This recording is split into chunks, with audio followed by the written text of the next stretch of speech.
Hello, and welcome to my Scraplift It video for the Crafty Maven. It's me, Helen. I was scrolling through Instagram and I found a few layouts that had a central heart, large heart on their page, and as you can see from the two photos I've included, and that inspired me to make a layout about my boys. So I thought I'll draw my own heart. Bit of a fail there. It didn't quite turn out the way I wanted, so I went to my laptop and opened a Word document, used the shapes, made a few different sized hearts, and then once they printed out, I could actually see which one was going to suit the 12 by 12 page best. I cut it out and I used it as a template to trace around. I'm using some white marshmallow basil marshmallow, whatever, cardstock.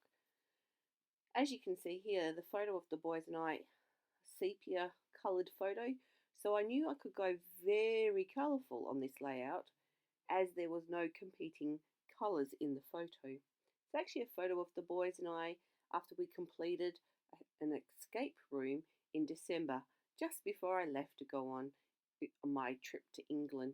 It was that last little outing that the boys and I did, well, except for the movies of the night I flew out, but that's another story.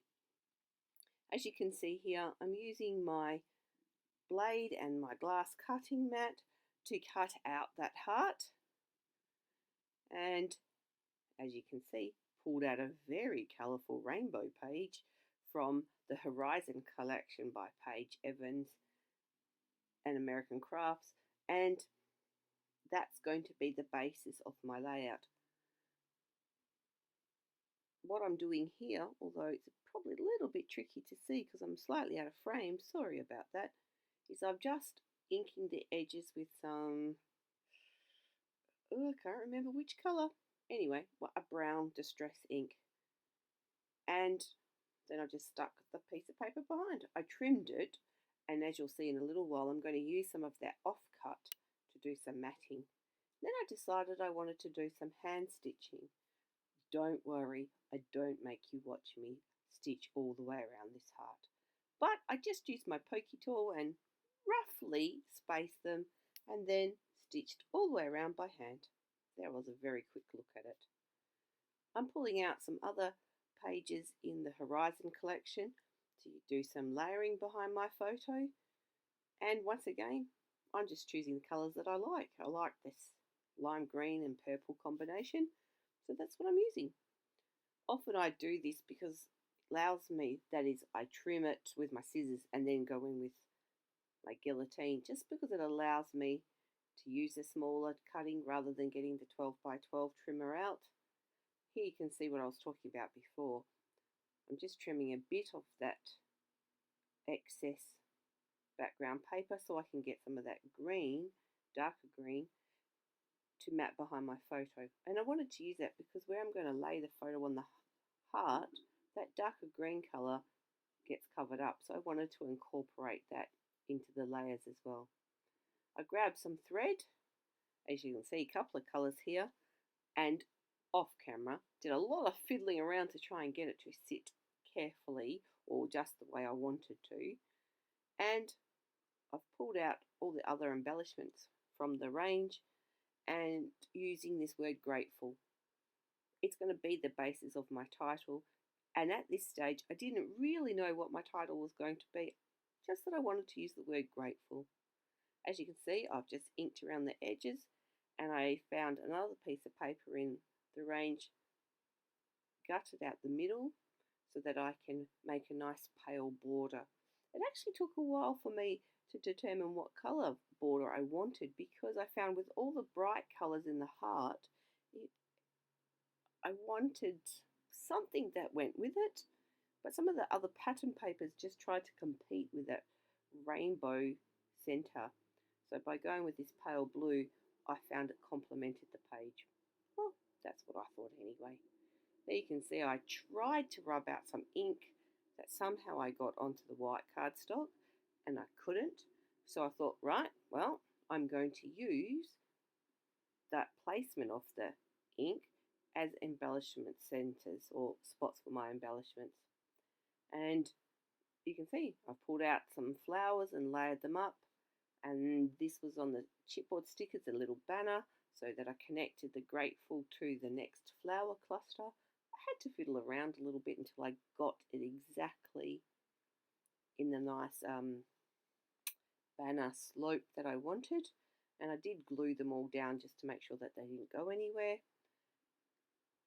And I've brought in some more thread,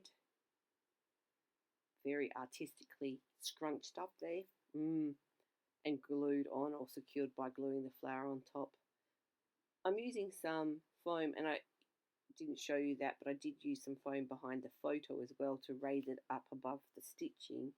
But I'm just using some foam to add some dimension between those flowers so they're not sitting on top of each other exactly, just a bit of depth there. It's a bit unusual for me for this layout because there's no mixed media really on it at all. And it wasn't until I got to the end that I realised I hadn't incorporated any.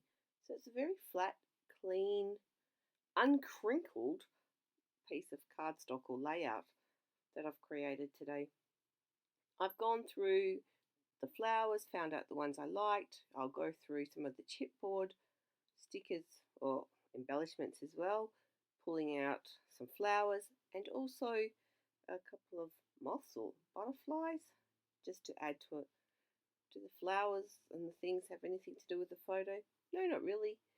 But what I'm scrapbooking here is my boys, not the event, and so I'm just adding the bits that I like. You can quite easily use flowers and butterflies for a layout about your sons and how much you love them. I think so anyway. As you saw, I started my title and then I pulled them up and the stickers and started again because I realised if I started from the end and worked backwards, I knew I would get it to fit exactly right rather than take a guess. So as you can see, it now says grateful for my boys. What I do, I do some journaling, although I don't record that because really, do you really want to watch me do some writing? Just saying about what I feel or think about my boys. And as you can see here, I've gone through my collection of enamel dots and hearts and just adding a few extra bits and pieces. Also, I did forget to record where I pulled out my Heidi Swap Colour Shine and sprinkled some gold or splattered some gold around as well to finish it off. And that's it. I hope you've enjoyed it, the video that is, not my rambling, and I'll see you next time. Thanks for watching. Bye.